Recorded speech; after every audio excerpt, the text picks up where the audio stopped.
Hello everyone. This is the Middle Colony Settlement video for the Undergraduate American Colonial History course. Welcome to our 5th week of class. In this 5th module, we will be exploring and discussing the Middle Colonies. In this video, I will be lecturing on the original cities of Wilmington, Delaware, Philadelphia, Pennsylvania, and Baltimore, Maryland, and their respective settlers. To complicate matters in the original settlements, controversy over land and resources, as shown in the Paxton Boys' raid on the Conestoga Native Americans, will also be discussed. So our first city that was founded was Wilmington, Delaware, and it was founded by the Swedish settlers in 1638. Their original landing location is thought to be similar to the Puritan landing spot at Plymouth Rock in Massachusetts. The Delaware Swedes, in search of economic freedom, are thought to have landed at some large rocks on the Christina River, which was later renamed the Christiana River in Delaware. The original settlement was named New Sweden until it was moved and then renamed as the population grew and the city spread. Excuse me. By 1739, the Swedish were joined by the Quakers in the Delaware colony, and the settlement was renamed Wilmington after the Earl of Wilmington, who was a friend of the Quakers in England. The settlers were largely peaceful, and there were really no problems with the Native Americans until later in the 18th century. The Lenape tribe and the original settlers were respectful of each other, but yet kept their distance from each other. There is now a large monument standing in Wilmington, which celebrates the peaceful living and the original settlement of New Sweden. Visitors can also explore and ride on the Swedish ship, the Kalmar Nyckel, for a living history experience of the ships and the voyage that settlers took to come to America, specifically to the Delaware colony. I've been there, I've ridden on the ship, and it's a beautiful educational experience for all ages. So if you're ever in that area, check it out. Next, we have Philadelphia. The Pennsylvania colony was originally granted to William Penn's family by King Charles II in 1682. He was one of the earliest colonists to establish democracy rather than a type of monarchy in America. The majority of Pennsylvania settlers were of Scots-Irish and German origin. The Scots-Irish were Scottish people who migrated to Ireland looking for religious freedom. They stayed there for a generation or two, married some of the Irish, and then they were still unhappy, so they moved again to the Pennsylvania colony through the port of Philadelphia. They are an interesting group because they brought with them Scottish and Irish traditions and culture. The Germans were in search of economic freedom in the New World, as many were businessmen. A smaller group of Quakers also settled in the city. Now, all of these groups settled the port of Philadelphia as well as the backcountry. The Scots-Irish, who were mainly farmers, had difficult relations with the native Lenapes and the Conestoga tribes, who were already there, as both ethnic groups were considered to be of the lowest social class by the wealthier German businessmen. The Germans had some conflicts with the natives as well due to their business and their trading tactics. They were just a bit too aggressive for the Native Americans in that area. Now, a smaller percentage of Quakers in the city and in the nearby towns managed to build a positive relationship with many of the local tribes. However, one of the most controversial and heated fights between the settlers and natives came in 1764, just approximately 80 years following the founding of the city, And this took place in a small town close to Philadelphia.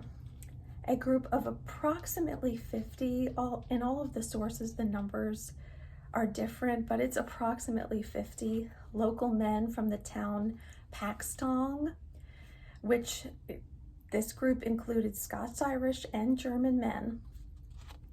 They raided a small tribal village of Conestoga natives and murdered most of them, men, women, and children, in their sleep in the middle of the night. It was absolutely brutal and horrific. Now, after they did this, they marched into Philadelphia, into the city, and they attempted to encourage a much larger uprising against the Native Americans. But politicians in the city and many of the inhabitants of the city stopped them. Benjamin Franklin, especially, soon after, he wrote an account of the event, and he called it barbarous and atrocious. Now, there is a historical marker near where the raid took place today that you can go and see. Now, if you go to visit the city of Philadelphia, it's also home to the Liberty Bell and Independence Hall, which are both notable symbols and locations during the American Revolution. Now, our last city is Baltimore, Maryland. So the last of the large middle colony cities to be founded is Baltimore, Maryland in 1729. The colony was mainly settled by Irish Catholics in search of religious and economic freedom. The city was named after Cecil Calvert, who was the second Lord Baltimore, who was also the proprietor of the Maryland colony. Calvert was of the Catholic faith himself and attempted to create Baltimore as a haven for those seeking religious freedom. However, though, it was not a unified religious haven, but more of a city of religious toleration, once more European Protestants migrated and settled within the city.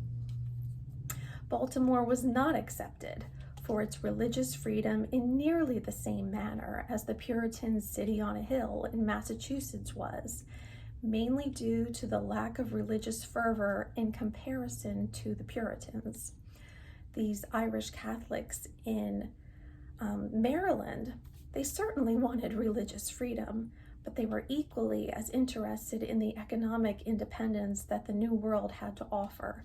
So they weren't solely there because of religious freedom, they were there for some more economic freedoms as well.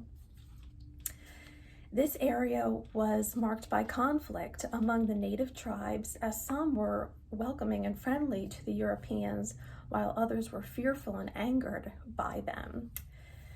Through archaeology, historians and archaeologists discovered Native American items in some European settlement locations and some European items within Native American settlements.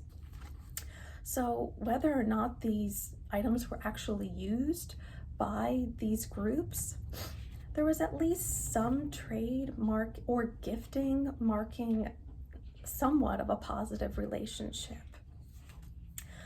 Baltimore is also home to Fort McHenry, which was a colonial military location and a significant battle site of the American Revolution. So to conclude this video, we've learned that Wilmington, Philadelphia, and Baltimore were settled by different peoples in search of a different goal in the New World. Some were hoping to practice their religion freely, while others hoped for the independence to increase their personal economies through business ventures. With the exception of Philadelphia, the relationships of the settlers with the Native Americans were mostly positive. However, the tragedy of the Paxton Boys' raid on the Conestogas was brutal and met with such controversy as many politicians and Philadelphia citizens disagreed with what they did. The men involved in the attack issued an apology before they were arrested, But Benjamin Franklin and the Pennsylvania militia publicly and loudly denounced the actions of these men, as they should have. However, this threw the city and state into such a panic as other European settlers in the area, who, despite their opinions on the Native Americans, they were fearful of a response from the Native Americans. But thankfully, the violence and the bloodshed did not continue, at this time anyway, as the Paxton Boys were shown to have violated the state's treaty with the natives, and these Native Americans lived on land that was supposed to be protected by the Penn family, by the descendants of William Penn. But however, despite records showing the arrest of the Paxton Boys, there's not really any record of the result of their case.